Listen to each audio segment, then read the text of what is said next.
안녕하세요, 여러분. 정확하고 유익한 건강 정보를 전해드리는 샘물 스튜디오입니다. 반갑습니다. 여러분, 우리가 나이가 들수록 건강이 얼마나 중요한지를 새삼 깨닫게 되고, 또 건강에 대한 관심도 젊었을 때보다 더 높아지잖아요. 저는 이제 어렸을 때부터 하도 병약해가지고 지금도 건강 염려증이 있거든요. 그래서 어떤 때는 밤에 잠을 잘 때 내가 내일 아침에 깨어날 수 있을까? 이런 걱정을 하는 때가 종종 있어요. 내일 아침에 잘 깨어나지 못한다는 것은 결국 뭘까요? 내가 심장마비로 갑자기 사망할 수도 있지 않을까? 이런 걱정이잖아요. 많은 사람들이 걱정하고 있는 심장마비는 결국 혈관과 관련이 있는 병이잖아요. 실제로 사망 원인의 절반 이상이 혈관과 관련된 질병이라고 해요. 그럼 오늘은 혈관병의 주범이 무엇인지 함께 생각해 볼까요? 혈관을 깨끗하지 못하게 하는 주범은 바로 혈관 속의 독소 때문인데요. 이 혈관 독소가 혈액 속을 돌아다니면서 혈관을 손상시키고 또 혈액을 탁하고 끈적끈적하게 만드는 주범으로 알려져 있어요. 또한 혈관벽을 두껍고 딱딱하게 만들어서 고혈압의 원인이 되고 또 혈관 내피에 염증을 일으켜서 혈전을 만들고 또 심근경색이나 뇌졸중의 원인이 되는 거예요. 대표적으로 알려져 있는 이 혈관 독소로는 LDL 콜레스테롤, 고지혈증, 활성산소, 혈당, 흡연, 그리고 요즘은 또 초미세먼지도 혈관 속에 흡수되어서 우리 혈관병을 일으키는 혈관 독소로 알려져 있어요. 그런데 제가 이제 오늘 얘기하고 싶은 것은 그동안 잘 알려져 있지 않았지만 혈관을 막는 또 하나의 주범인데요. 바로 호모시스테인이에요. 제가 다른 영상에서도 이 호모시스테인에 대해서 여러 번 언급을 했었는데요. 오늘은 혈관 건강과 호모시스테인이 어떤 관련이 있는지 좀 더 자세하게 말씀드리고 싶어요. 이 호모시스테인이 혈관 건강의 주범으로 알려진 것은 불과 얼마 되지 않았어요. 그래서 이 호모시스테인에 대해서 잘 모르시는 분들이 많으신데요.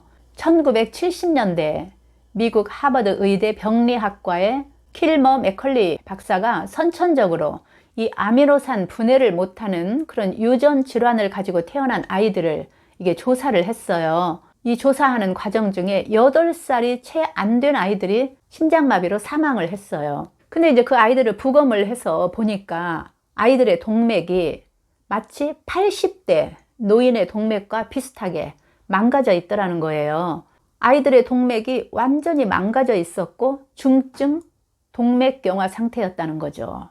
맥컬리 박사는 왜 이렇게 8살도 되지 않은 어린아이들에게 이런 현상이 생겼는지 이제 연구를 했는데 아이들의 혈액 내에 호모시스테인이라는 물질이 엄청나게 많이 축적되어 있다는 것을 알게 되면서 이 호모시스테인이 세상에 알려지게 된 거예요. 그리고 이제 2000년대 초반에, 그러니까 얼마 되지 않았죠. 이것도 이제 미국에서 연구한 결과인데요. 혈관이 막혀서 병원을 찾은 사람들을 대상으로 연구를 했는데 일반적으로 우리가 이제 그 혈관을 막히게 하는 주범으로 알려진 대표적인 것들이 뭐가 있냐면 고혈압, 고지혈증, 당뇨, 흡연, 이런 것들이 이제 대표적으로 혈관을 막히게 한다고 알려져 있잖아요. 그런데 이 혈관병 환자들 8만 명을 대상으로, 그러니까 엄청 많은 사람들을 대상으로 연구를 한 거죠.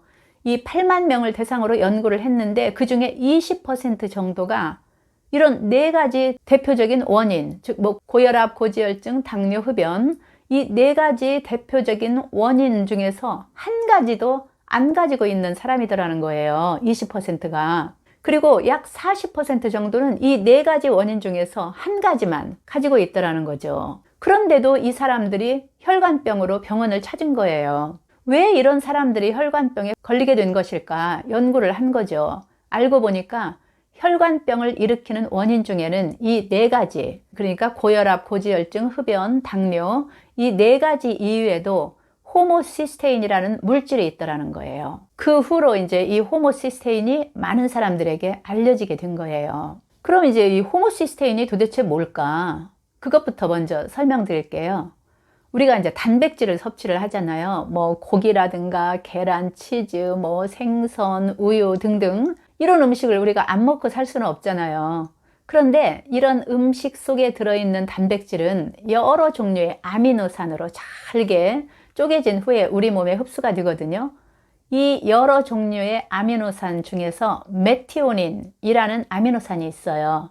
필수 아미노산이에요.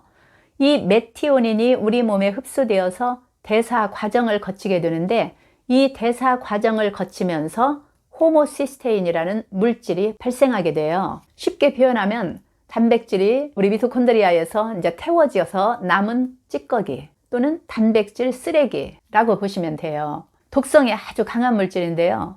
이 호모시스테인은 다시 원래의 메티오닌으로 환원이 되거나 아니면 시스테인이라는 물질로 변하게 되는데요. 여기 이제 이 뒤에 있는 이러한 사이클을 계속 이어가는 거예요. 이 호모라는 말은 중간이라는 뜻이고 시스테인이라는 말은 완성이라는 뜻이에요. 근데 이제 이 단백질 대사 과정에서 생기는 중간 물질인 호모시스테인이 완성 물질인 시스테인이나 또는 원래의 모습인 메티오닌으로 변하면 인체에 아무런 해가 없는 거예요.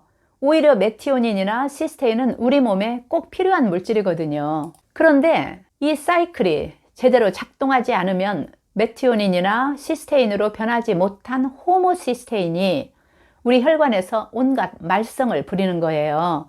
대표적으로 이제 심장질환의 위험 요인이 되고 동맥경화증, 혈전을 생기게 하고 심장마비, 관상동맥질환, 뇌졸중, 치매, 알츠하이머 질환 등이 발생되는 거예요. 호모시스테인은 쉽게 말하면 표면이 까끌까끌한 모양 또는 우툴두툴한 모양이라고 할까? 왜 우리 애기들이 가지고 노는 그 도깨비 방망이 같이 우들투들한 거, 이제 그런 모양인데, 이 까끌까끌한 또는 우툴두툴한 이 호모시스테인이 혈관 내벽을 긁어서 상처를 내는데, 계속 반복하면은 상처가 생겼다 나았다 하는 과정을 반복하면서 혈관이 두꺼워지고 딱딱해지고, 왜 우리 피부도 상처가 생겼다 나았다 하면은 여기가 딱딱해지잖아요. 그런 것처럼 우리 혈관 내벽도 마찬가지예요.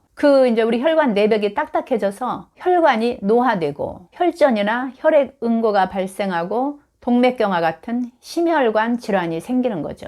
또한 뇌신경을 퇴화시켜서 치매를 유발하기도 하고요. 그래서 이 호모시스테인을 어떤 분들은 제2의 콜레스테롤이라고 부르기도 해요. 우리 사망 원인의 거의 50% 이상이 혈관병과 직접적인 관련이 있다고 말씀드렸잖아요. 그렇기 때문에 우리는 이 호모시스테인이 우리 인체에 이로운 물질인 메티오닌이나 시스테인으로 바뀌도록 해야 되는데요.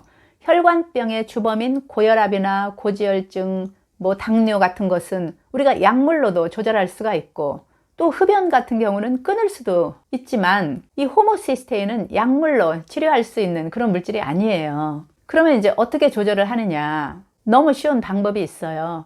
호모시스테인이 메티오닌이나 시스테인으로 변환하기 위해서는 전환 효소에 도움이 있어야 하는데요. 이 전환 효소 작용을 하는 것이 바로 비타민 B6, 피리독신, 그리고 B9, 엽산, 그리고 B12, 코발라민, 이 세 가지 영양소가 바로 이 전환 효소 작용을 하는 거예요. 그래서 이 세 가지 비타민을 혈관병 예방의 삼총사라고 우리가 부르기도 해요. 혈관병을 예방하기 위해서는 비타민 B6, 9, 12, 쉽게 B692 이렇게 이야기를 해요. 비타민 B692, 이거를 공급함으로써 이 호모시스테인 수치를 낮추는 것이 가장 쉽고 좋은 방법이에요.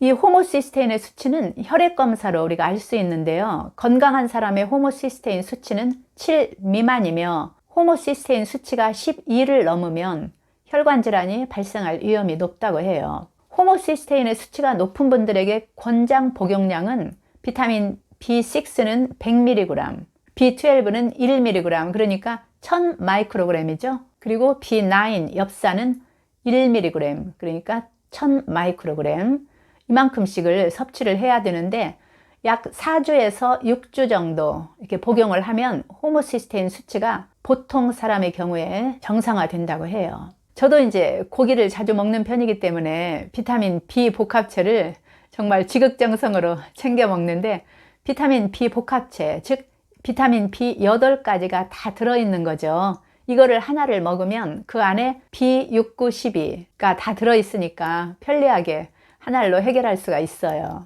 비타민 B 복합체를 이제 구입하실 때는 성분 라벨을 보셔서 제가 지금까지 이제 비타민 B에 대해서 말씀드린 그 활성형인가를 확인하고서 구입하시는 게 좋을 것 같아요.